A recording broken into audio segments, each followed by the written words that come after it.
3 missing forest rangers found alive, electricity prices finally heading down, and a British tourist could be heading home after an explosive confrontation at a currency exchange. We've got those stories and more from Thailand and Pattaya today, including the latest local news and your weather outlook.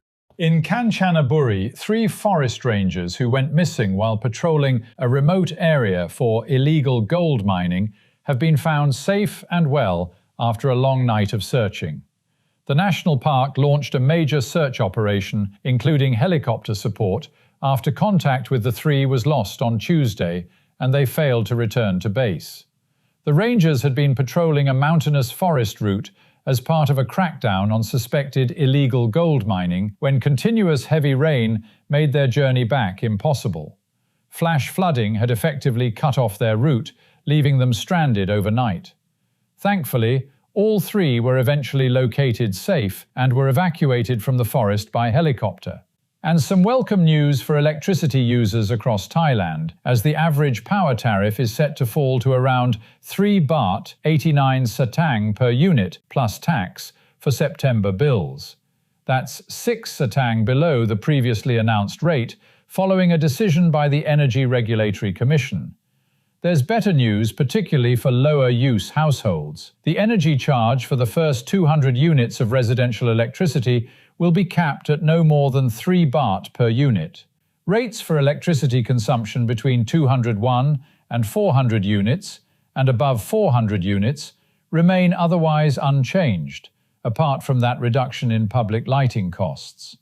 6 satang may not sound like a fortune, and admittedly you're probably not booking a Caribbean cruise with the savings, but with household bills seemingly going only one way in recent years, we'll take a reduction wherever we can get one.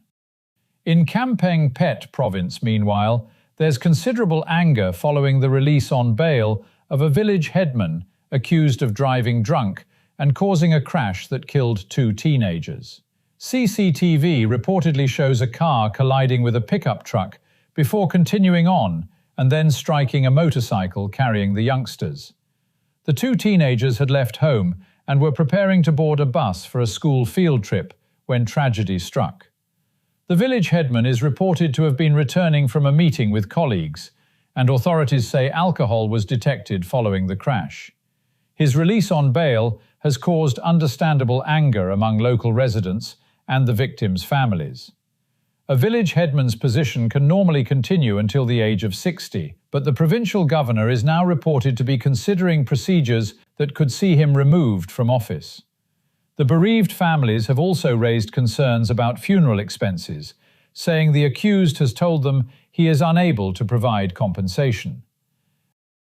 In Songkhla, a former South African teacher has issued a public apology after allegedly posting messages threatening teachers and school administrators alongside an image of a firearm. Peter Johannes Dreyer previously worked as an English program teacher, but the posts are alleged to have appeared in a line group following the termination of his contract. In an apology video, Dreyer addressed students, former colleagues, parents, and alumni, acknowledging that his choice of words could understandably have caused fear and concern. He insisted that he had no intention of hurting anyone, completely rejected violence, and said the comments were intended to raise concerns that he wanted addressed through proper channels. He conceded, however, that the way he expressed himself was wrong, and said he regretted frightening people, particularly at a time when recent events have made threats involving schools an especially sensitive issue.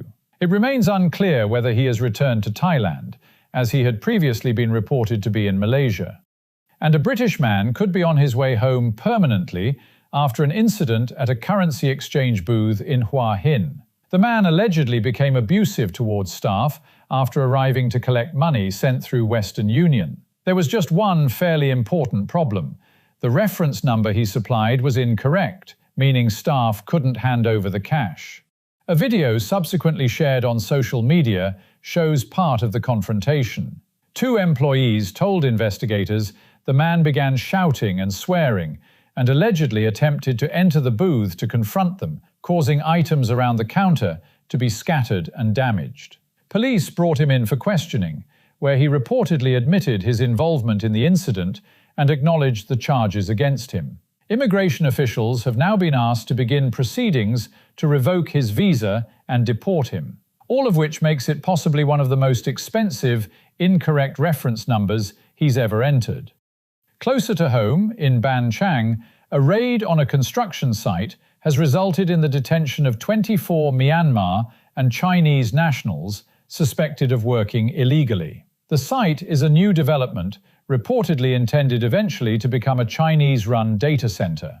Police and officials from the Provincial Employment Office moved in at around 10 in the morning, apparently causing something of a sudden rush for the exits. Several workers fled the site, with some jumping into a nearby canal and swimming away. Those detained have been taken through legal proceedings at Ban Chang Police Station, while immigration officials have been contacted to begin the appropriate deportation procedures where applicable. It's another predominantly cloudy day ahead, with rain possible at times and plenty of humidity thrown in. The predicted high is around 30 degrees, dropping to 27 tonight. Although with that humidity, don't expect it to feel particularly cool. Local and national news today from fabulous Pattaya Media Group. And to get a notification every time we release another bulletin or program, like and subscribe to our channel, Fabulous Pattaya Media Group, by using the link below.